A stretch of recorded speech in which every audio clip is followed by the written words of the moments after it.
هاي مازال تلفت لي واش منسوجين نركز عليه باش نخدم عليه. قلت خليني ندير طلع على المهاجر، لقيت فيه الحلقة تاعو ساعة كاملة. ساعة بزاف اخويا، ما نقدرلهاش ساعة وانا مربوط نتفرج في مشهد درامي. خاطيني الدراما، كون جات اكسيون تقدر تبلعطني بالك. فكاهة يا من داك نضحك بالك بس ساعة وانا نشوف في زوز يتمعشقوا ما تجيش الحكاية. ما نشرح نحكي ولا كل شيء. المشهد هذا الوحيد ديجا قلقني، فيه 2 دقايق في الحلقة الأولى بهرتيني بمشهد واحد 2 دقايق، واحد سكران مروح على 12 تاع الليل. ديجا كانت البداية من هنا بعد كانت معروفة، لذلك العبد نسر على بكرة فهمتي. ما برونشيتش مع المسلسل. هذا راكور يقعر، هذا عجبني بزاف الله يبارك. هادي تاع واحد مبدع دارها. اوب وشي هو هنا شفتي هنا كون كمل ما بقى ماشي مارش ريال بعد، وخاصني يخطف لها السلسله ما دار الكادر هذاك قتل كلش. المشهد هذا كان يصلح وان شوت. تعرف شنو يا جماعه الناس اللي ما تفهمش وان شوت تاع تبقى فيديو واحد ما يتكوباش فهمتي. مثال من الغابه هذيك من يبان وهو يجري يجري يجري يبقى راجع معاه في الكاميرا. من بعديك يبانوا البنات في الكادر، ينحي لها مسلسله يزيد يبقى في الكاميرا يجري يبقى ماشي ما يبقى ماشي معاه لورا ما تزيد تبان لا موطو في البلون يزيد يركب في لا موطو يروح.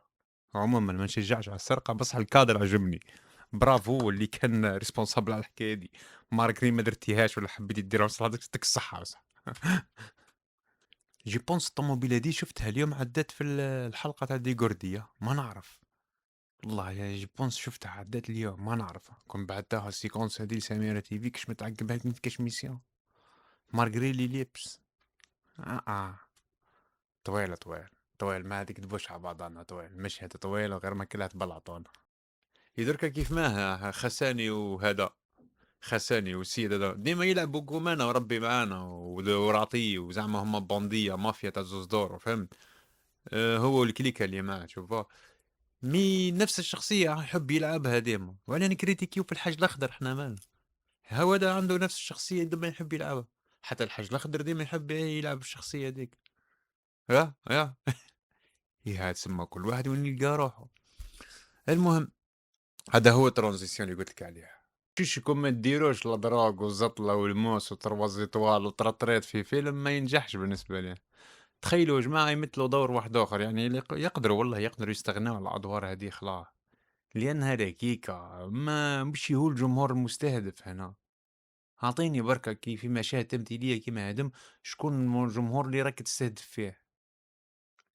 يتفرجوا عليك غير مرضى نفسانيين على بالك اللي يعشقوا في اللوجور هذا. هذا كون بقى مع البطحة خير.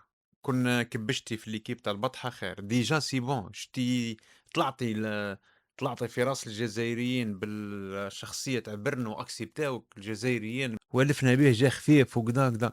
درك ما نقدروش ناكسبتيوه كي يلعب حاجة أخرى. هذا نورمالمون يبقى في شخصية البرنو. إن موضوع الشكوى يخص حلقة من مسلسل المهاجر تدور أحداثه في مستشفى القبة بالعاصمة، ويظهر المقطع سلوكا مهنيا غير مقبول لطبيب يتحرش أو قلنا يتحرش بمريضة أثناء أداء لواجبه المهني، وهو الأمر الذي يتنافى مع مبدأ وأخلاقيات المهنة الطبية. هذا هو المشهد الخادش للحياة كي يحكم هكا قلبها على يدها بعديك قال هك والله ما عندك والو. التاريخ الأول تاع الأطباء هم يشوفوا في المشهد هذا خادش للحياة. بالنسبة ليهم مشهد كيما هكا يضر السمعة تاعهم ما نكذبوش على بعضنا. هما كأطباء ولا زون تاعهم بانت والبلاصة اللي يخدموا فيها بانت. راك لابس المئزر تاعو قاعد في الطبة تاعو في الطابلة تاعو راك تمارس في المهنة تاعو. تسمى حتى انت كي تكون كممثل كي تمارس المهنة تاعو لازم تحافظ على الشرف تاعها باش يقدر هو يشكرك على انك اديتي الدور تاع الطبيب بكل احترافية. راك شايف. ولكن كي تتمادى شوية النقابة وتقول خادش للحياة الفنانين قال لك واش هذا خويا وش بيه ما دم يركلاميو ما عجبهمش الحال سما حنا ما نطرنيوش خلاص. هي المهم واطباء بالنسبه لهم انهم الفنانين لعبزوا المهنه تاعهم. والفنانين في بالهم بني هذوكم الاطباء بالغوا. وصح بالغتوا شويه في تخادش الحياه. ابقى بكي يا خساني ابقى. أمّا الجمهور والجمهور، احكِ لي الجمهور، قُل لي الجمهور، قُل لي الجمهور واش قال في التعاليق. أوه! قال لهم غيروا، أقسم تسمى طبيب راح يغير، تسمى طبيب يغير منك أنت كي مثلتي.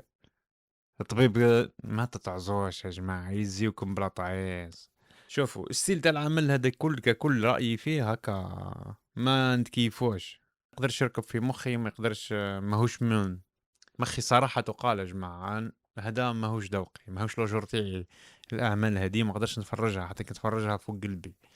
لذلك نتمنى لهم التوفيق، و وربي يسهل على أي واحد وسيبه. شفت اليوم واحد الكوميونيكي تاع سنديكا تمثل الأطباء، قال لك المهاجر المسلسل كذا مشاهد خديشة بالحياة وتنقص من قيمة السلك الطبي إلى آخره. هذا فيكسيون ماشي مام حقيقة.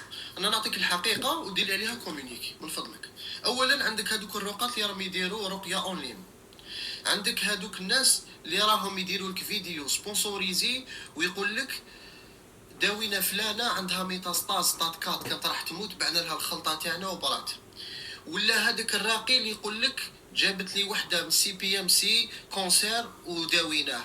ولا هذوك اللي راهم ينتحلوا شخصيه طبيب ويبيعوا مكملات غذائيه تاع الفيرتيليتي وتاع كذا وتاع كذا. ولا هذوك اللي راهم حاكمين وفاتحين مراكز عنايه الجسديه وراهم يدهنوا ويعبزوا ويديروا الماساج ويداويوا كل الامراض سكوليوس بينا بيفيدا لي زونفون اي ام سي الى اخره. هذا هو الواقع، هذا هو اللي احنا كاطباء في مواقع التواصل الاجتماعي رانا نندبوا، رانا نغليو، رانا نشوفوا العوج ونشوفوا بزاف ناس نوايا ويحوسوا على الاسبوار ويروحوا عندهم. بصح ما لقيناش نملحقوا صوتنا، انا هضرت في ملايين المشاهدات بصح ما قدرنا لهمش. ماذا بينا انتم السنديكا ها فوالا واش انا حابين حنايا، فوالا وشو حب الطبيب الجزائري. وانا اتحدث بنفسي وعلى بالي بلي الكثير والكثير والكثير والكثير من الزملاء يوافقوني الراي. وما تشوفوش الحلقه تاع اليوم باسكو راهم داروا بلي الطبيب يبيع الدخان في الخارج.